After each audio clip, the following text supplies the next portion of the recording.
200 post पर जो परीक्षा हुई उसमें राजस्थान में केवल 6 लड़के ही योग्य मिले। विराट कोहली और महेंद्र सिंह धोनी में से एक को चुनना हो तो आप किसको चुनेंगे? हेलो दोस्तों, मैं हूं परिंदे बिश्नोई और आप देख रहे हैं विकास बिश्नोई स्पोर्ट्स व्लॉग। और आज हमारे साथ एक ऐसी शख्सियत मौजूद है जिनका इंटरव्यू लेना इसलिए जरूरी हो जाता है कि जो इनकी उम्र में जिन्होंने जो हासिल किया है ना, ज़्यादातर लोग इनकी उम्र में नशे के तरफ बढ़ते हैं और फिर नशा नहीं मिलने के कारण गलत कदम उठाते हैं। आज हमारे साथ लेक्चरर है टीचर ओम प्रकाश जी पूनिया, जो पमाणा से बिलोंग करते हैं और अभी प्रेजेंट में भीनमाल के पावली गांव में कार्यरत है। ओम प्रकाश जी, आपका बहुत बहुत स्वागत, हमारे को टाइम दिया इसके लिए धन्यवाद। आप सबसे पहले मेरे को बताइए कि आपने 12th कौन से सन में क्रॉस की थी? मैंने 2005 में 10वीं पास की थी और पमाणा के पास में एक गांव है कोड़का, वहाँ से। और 12वीं? और फिर मैं 11वीं में साइंस सब्जेक्ट से सिरोही से की और 12वीं की मैंने जोधपुर से। वैसे इनके पिताजी भी टीचर है, इनके भाई भी टीचर है, तो वैसे व्यवस्थित घर से आते हैं ये और आसपास का वातावरण शिक्षित रूप का ही है। तो आप प्रेजेंट में भीनमाल के पास पावली गांव में कार्यरत हो, तो स्कूल के बारे में भी हम जानकारी लेंगे, लेकिन स्कूल से पहले आपने 12वीं करने के बाद कौन से गांव में गए, कौन से शहर में जाके आपने शिक्षा हासिल की? 2007 में जोधपुर से 12वीं करने के बाद मैंने बीएससी किया न्यू कैंपस जयनारायण व्यास यूनिवर्सिटी से, जोधपुर से। और 2010 में जब बीएससी पूरी हो गई तो बीएड किया मैंने, वो किया जयपुर से। वैसे आप जब 2010-11 में जोधपुर गए थे, उस समय आपका आसपास का वातावरण माहौल कैसा था? आज के ज़माने में और 2010 के ज़माने में कितना डिफरेंट था? क्या कंपटीशन उस समय ज़्यादा था या फिर इस समय? देखिए, माहौल में तो बहुत ज़्यादा परिवर्तन हुआ है, क्योंकि उस समय स्मार्टफोन तो हुआ करते थे पर ये डाटा इतने फ्री नहीं हुआ करते थे। 300 रुपये में 2 GB डाटा मिलता था, तो उसको 1 महीने तक चलाना होता था। तो कोई नेसेसरी मैसेज करने हैं या यूट्यूब पे कोई शिक्षा से संबंधित वीडियो देखना है तो ही हम डाटा चालू करते थे। और जैसा व्यक्ति खुद होता है वैसा माहौल बन जाता है।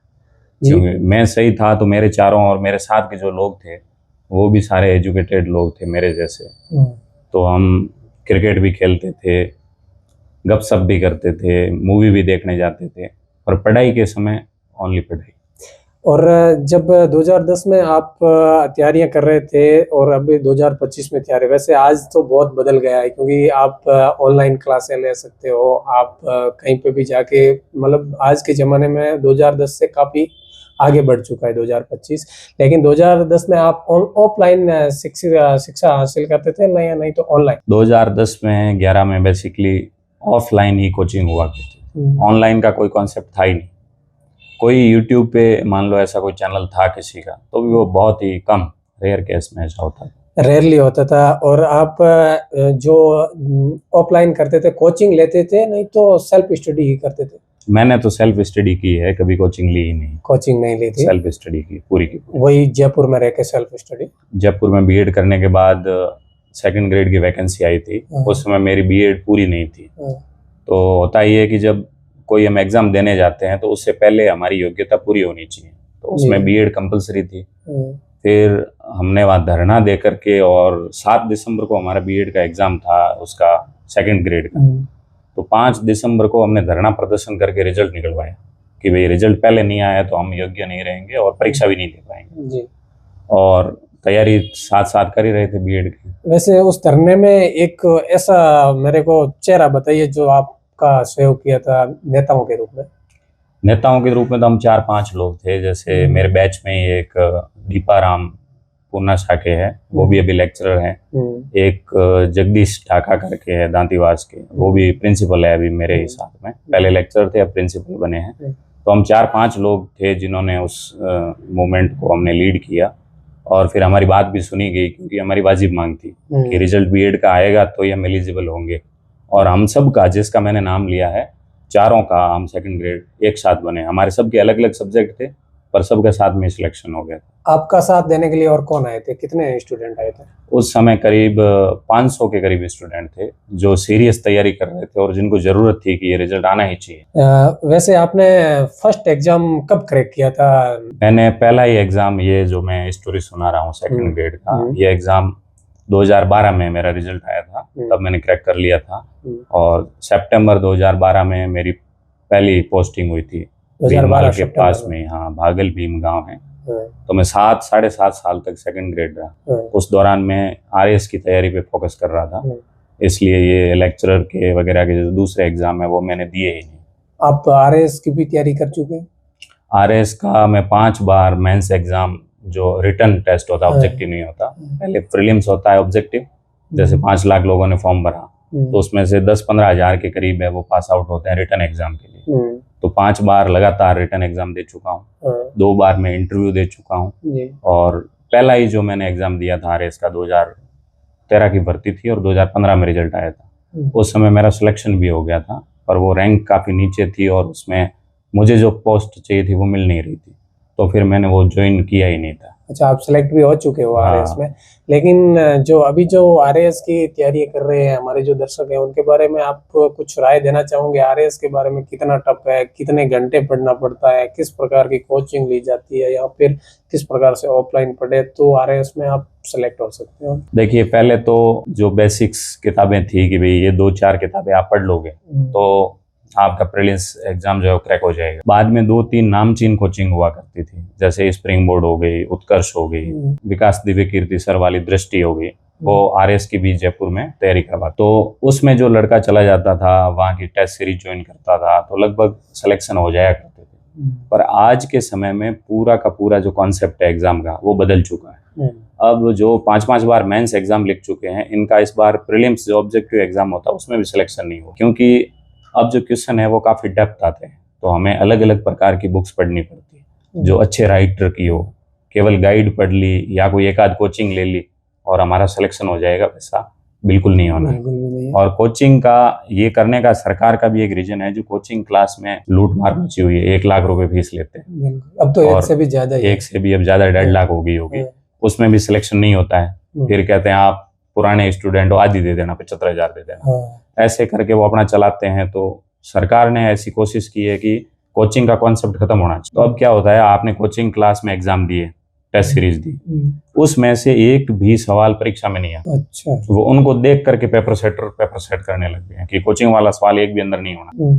तो आप डिटेल के अंदर अच्छी अच्छी लेखक जो राइटर है उनकी किताबें पढ़ोगे तो ही आपका सिलेक्शन होगा। वैसे ये आरएएस में ही है, नहीं तो बाकी हर भर्ती में, ग्रेड चतुर्थ श्रेणी, ये सारे में ऐसा होता है? सब प्रकार की भर्तियों में ऐसा हो चुका है। अभी रिसेंटली मैं आपको एक एग्जांपल बताता हूँ। अभी 4 दिन पहले पॉलिटिकल साइंस लेक्चरर का रिजल्ट आया, उसमें करीब 200 के करीब पोस्ट थी। उसमें शर्त ये थी कि 2 पेपर होते हैं, एक जीके का होता है और एक राजनीति विज्ञान विषय का होता है। दोनों में अलग अलग 40% नंबर आपको लाने जरूरी है, वो लाओगे तो ही आप पास होगे। बाद में आप मेरिट में आते हो या नहीं आते हो, फिर आपका रिजल्ट आएगा।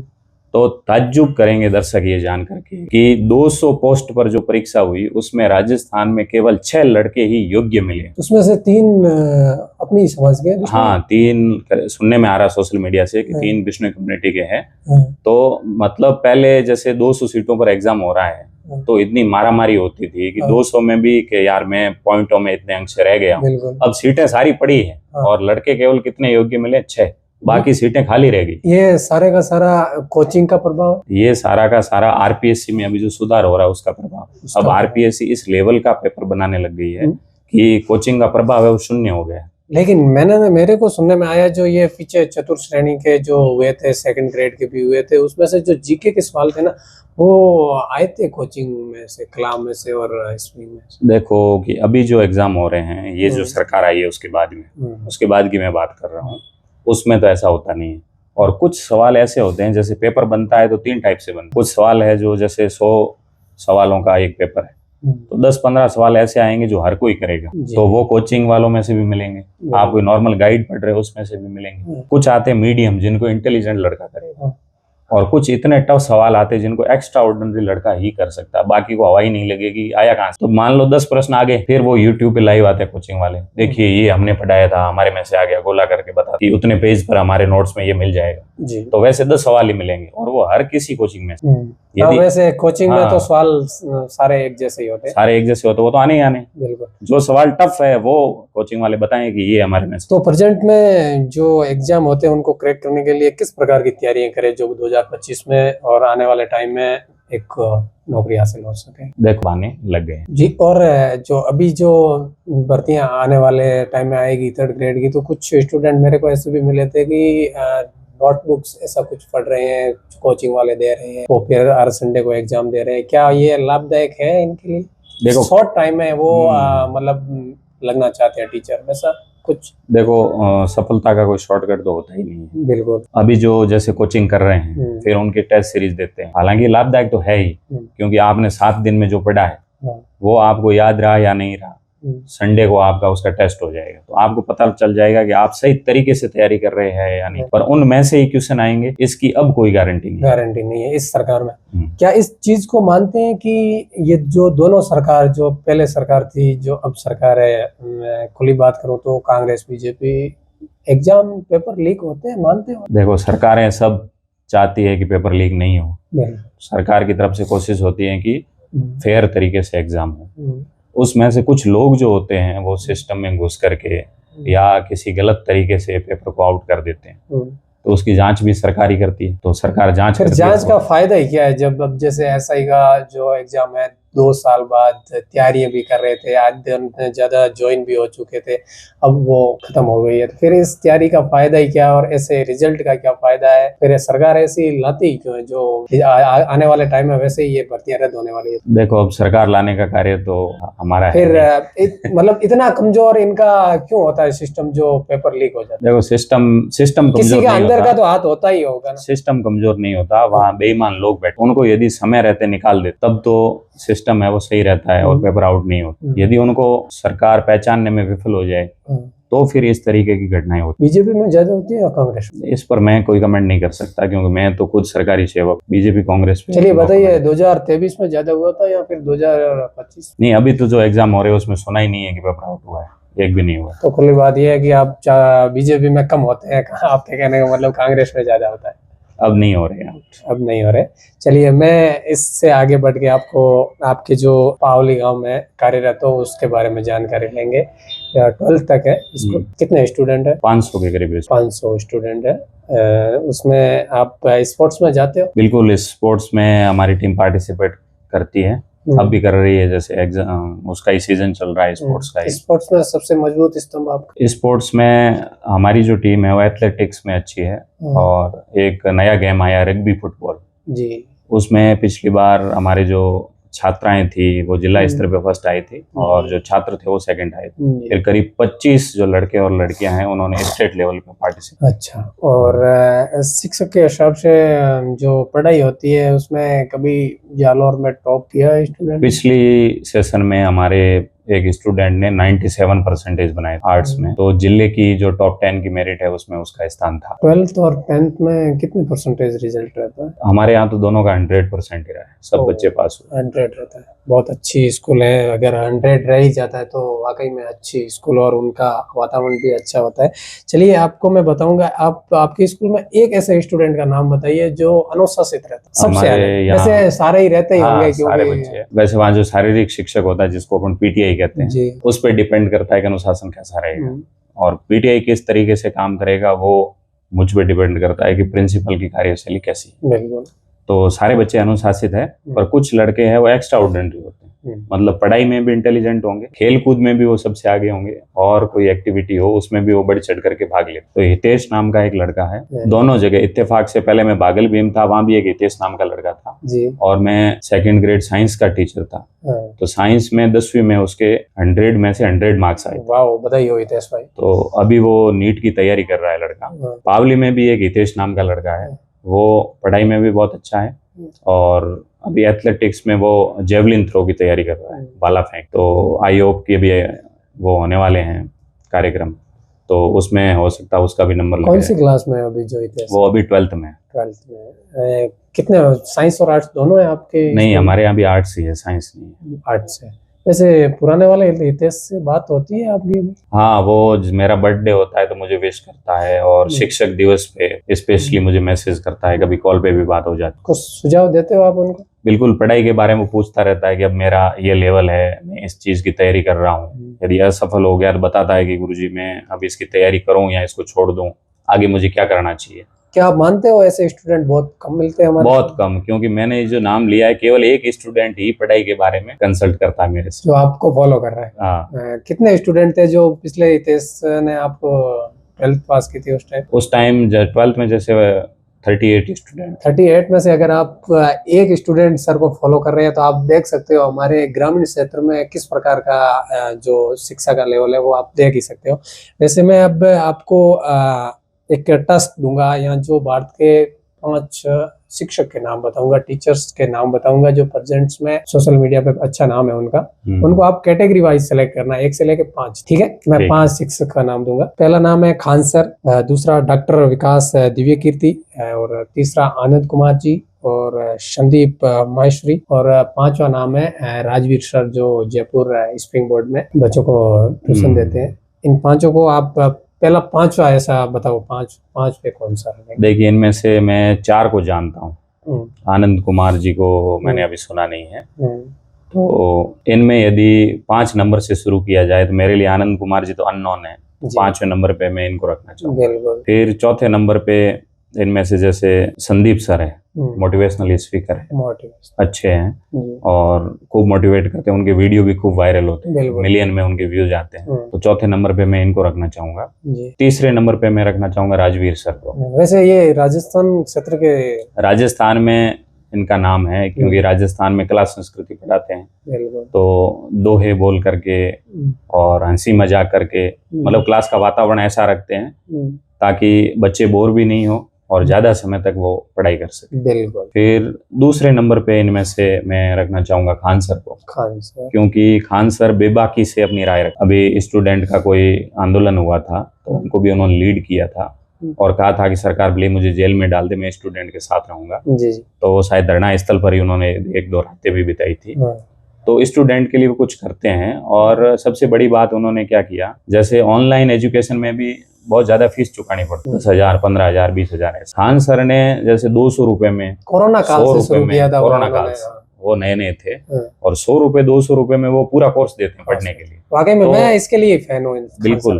तो उनसे मतलब लाखों स्टूडेंट है वो इनसे जुड़ गए हैं और सबके लिए प्रेरणा स्रोत। और पहले नंबर पे मैं रखना चाहूंगा विकास दिव्य कीर्ति सर। भारत में इनके जैसा टीचर मैंने देखा ही नहीं। भले ही वो हंसी मजाक नहीं करेंगे और सीरियस भी जब वो बोलने लगते हैं तो पिन ड्रॉप साइलेंस रहता है। कोई चाहे वहां बुढ़ा बैठा हो चाहे छोटा बच्चा बैठा हो, हर कोई उनको सुनना चाहता है क्योंकि इनकी जो वाक चातुर्यता है, बोलने की जो शैली है वो वाकई मतलब कमाल की है और मैं इनको फॉलो करता हूँ। और इनकी तरह ही मैं जब बोलता हूँ तो मुझे भी ऐसा फील होता है कि मुझे सब लोग सुन रहे हैं, क्योंकि व्यक्ति के पास में एक शब्द कोश होना चाहिए बोलने के लिए। मैं कुछ बोल रहा हूँ तो ऐसे शब्द मैं यूज करूँ ताकि लोग उनसे इंस्पायर हो कि हाँ भाई ये शब्द सर ने अच्छा बोला है, और उससे ही लोग जुड़ते हैं। भाषण देना एक अलग चीज़ है और शिक्षा के बारे में या किसी को मोटिवेट करने के लिए बोलना, दोनों अलग अलग चीज़ें हैं। तो विकास दिव्य कीर्ति सर इन सभी पहलुओं पर खरा उतरते हैं। जी, ये तो हो गए अपने 5 शिक्षक। क्या स्पोर्ट्स से आपको कोई गेम ऐसा जो आप खेलते हो? दिल्ली में वॉलीबॉल खेलता हूँ। इससे पहले स्कूली लाइफ में भी मैं वॉलीबॉल में स्टेट लेवल पर सेलेक्ट हो चुका हूँ और अब तो मनोरंजन के लिए खेलते हैं। रोज शाम को भीनमाल में हमारे स्टेडियम है तो वहाँ जाते हैं, घंटा 1.5 घंटा नाइट में खेलते हैं। अच्छा प्लेयर वॉलीबॉल में आपके आसपास के क्षेत्र में? अच्छा प्लेयर मेरा ये क्लासमेट था कोड़का में, ओम प्रकाश नाम है उसका। तो जो इसमें वॉलीबॉल आती है तो उसमें अपने आसपास जोधपुर संभाग में उसका बहुत बड़ा नाम है और हर टूर्नामेंट जहाँ भी हुआ है अलग अलग गाँव में ओम प्रकाश यदि उस टीम में है तो वही टीम जीती। ओम प्रकाश कौन से गांव से? पूना साके है, उनके पिताजी का नाम संतोष जी है, ओम प्रकाश संतोष कुमार। और 10th में मेरा क्लासमेट रह चुका है, अभी वो शिक्षक है, 3य श्रेणी अध्यापक है। क्रिकेट देखते हो? हाँ क्रिकेट देखते हैं। अगर विराट कोहली और महेंद्र सिंह धोनी में से एक को चुनना हो तो आप किसको चुनेंगे? देखो ये तो बहुत ही टेढ़ा क्वेश्चन है, क्योंकि दोनों की जो स्टाइल है लीड करने की वो दोनों की अलग है। कोहली आगे से लीड करता है, एग्रेशन में रहकर खुद रन बनाएगा और तो वो आगे वाले के लिए प्रेरणा स्रोत बन जाएगा। जब गुस्सा आता है तो गुस्सा भी जाहिर करता है और बाकी अपने खिलाड़ियों से वो प्रेम भी करता है। महेंद्र सिंह धोनी बिना बोले कूल रहने वाले और आंखों ही आंखों से अपने खिलाड़ियों को वो समझा देते थे कि आपको क्या करना है और पूरा उस पे ही छोड़ देते थे। जैसे 2007 में जो पहला T20 वर्ल्ड कप हुआ था तो पाकिस्तान को लास्ट ओवर में शायद 7-8 रन ही चाहिए थे, तो महेंद्र सिंह धोनी के सामने परेशानी थी कि किसको ओवर दिया जाए। वहाँ हरभजन सिंह भी थे, युवराज सिंह भी थे, शायद जहीर खान भी या आशीष नेहरा भी उनमें से थे। तो उन्होंने एक बिना नाम का जो नया बॉलर था, जोगिंदर सिंह या ऐसा नाम था उसका, उसको बॉल थमा दी कि आप करिए ये ओवर। और कमाल देखिए कि भारत वो वर्ल्ड कप हारा हुआ जीत गया था। तो ये कमाल धोनी ही कर सकते हैं। बिल्कुल, वैसे एक्स्ट्रा वो करते रहते हैं और वो कामयाब भी हो जाते हैं ज्यादातर। आर अश्विन को भी एक चैंपियन में इंग्लैंड के सामने ओवर दिया था, वहां भी उन्होंने मैच निकाल दिया था। अब हमारे आसपास के क्षेत्र में जो ये वीडियो देख रहे हैं, युवाओं के लिए जो नशे के दंगल में फंस चुके हैं, जो घर पे बैठे हैं, बेरोजगार है, उनके बारे में कुछ कहना चाहूँ? मैं तो यही कहना चाहूंगा कि जो चीज स्वास्थ्य के लिए बुरी है उनसे दूर रहिए जी। और जो भी कर रहे हो, चाहे पढ़ाई कर रहे हो तो उसको मन लगा करके 100% करना। घर वालों को धोखे में नहीं रखना है कि पढ़ाई के नाम पे 8 साल तक आप जयपुर बैठे हो, घर से रोज 10-10 हजार रुपए हर महीने ले रहे हो और वहां आप पढ़े हो या होटलों में जा रहे हो, नशा कर रहे हो। वो नहीं करें, ईमानदारी से जो भी करना है वो करें। यदि पढ़ाई नहीं हो रही है तो आप बिजनेस कीजिए, कहीं नौकरी मजदूरी कर लीजिए, और घर वालों के साथ बेईमानी नहीं करें पढ़ाई के नाम पर। ये बहुत ज्यादा हो रहा है। आप शिक्षा को ऊपर मानते हैं, नहीं तो जो घर से जो शुरुआती माता पिताओं की जो शिक्षा होती है उनको ऊपर मानते हैं? देखिए, सबसे पहली शिक्षा तो माँ बाप से ही मिलती है। यदि माँ बाप सही है, उन्होंने बच्चों को सही संस्कार दिए, तो आगे जाकर के अपनी जो लाइफ में भटकेगा नहीं कभी भी। और यदि घर भी ऐसा हो जिसमें माँ बाप किसी के लिए प्रेरणा स्रोत नहीं हो, या वो भी कुछ ऐसा काम करते हो जो बाहर बताने लायक ही नहीं हो, तो फिर उनका बच्चा भी वो करेगा और माता पिता उसको टोक भी नहीं सकते कि आप ऐसा क्यों कर रहे हो। आप शिक्षा को जो टीचर गवर्नमेंट सर्वेंट को मानते हो या फिर बिजनेसमैन? देखिए, दोनों अलग अलग चीजें हैं। शिक्षा अपनी जगह है और शिक्षक पूरे समाज को लीड कर सकता है, उसका नेतृत्व कर सकता है जी। कई बच्चों को, वो बिगड़े हुए बच्चों को सुधार सकता है, किसी को प्रेरणा से आगे बढ़ा सकता है। और पढ़ाई में जब कोई सक्सेस नहीं है तो वो बिजनेस में सक्सेस होता है, तो ये समाज के लिए बहुत ही अच्छी बात है। और इन कोरोना काल के बाद युवा लोग काफी बिजनेस में आगे आए हैं, ये भी बड़ी खुशी की बात है कि वो पढ़ाई में सफल नहीं हुए तो उन्होंने बिजनेस शुरू किया और उसमें उन्होंने सफलता के झंडे गाड़े। कुछ लोग 10वीं फेल हैं, आज वो करोड़पति है बिजनेस में। बिल्कुल, ये थे हमारे साथ ओम प्रकाश जी पूनिया पमाणा से जो लेक्चरर है, और बहुत बहुत धन्यवाद।